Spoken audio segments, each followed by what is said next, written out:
आज बनाएंगे दही वाले आलू। उसके लिए 250 ग्राम बेबी पोटैटो को धोकर उसमें 1 कप पानी डालकर 1 सीटी आने तक पका लेंगे।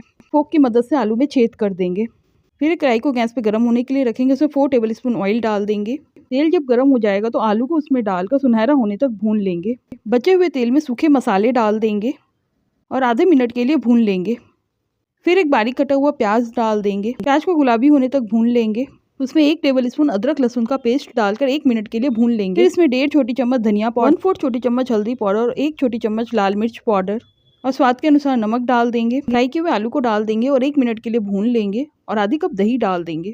दही में जब बॉईल आने लगेगा तो आधी कप पानी डाल देंगे। ढककर 5 मिनट के लिए लो मीडियम फ्लेम पे पकने देंगे ताकि मसालों का टेस्ट आलू के अंदर तक चला जाए। फिर इसमें 1 टेबलस्पून कसूरी मेथी को हाथ पे क्रश करके डाल देंगे और आधी छोटी चम्मच गरम मसाला डाल देंगे। एक बार अच्छे से मिक्स कर लेंगे और 1 मिनट के लिए पकने देंगे। फिर इसमें बारीक कटे हुए धनिया पत्ती डाल देंगे। तैयार है हमारी दही आलू की टेस्टी सब्जी।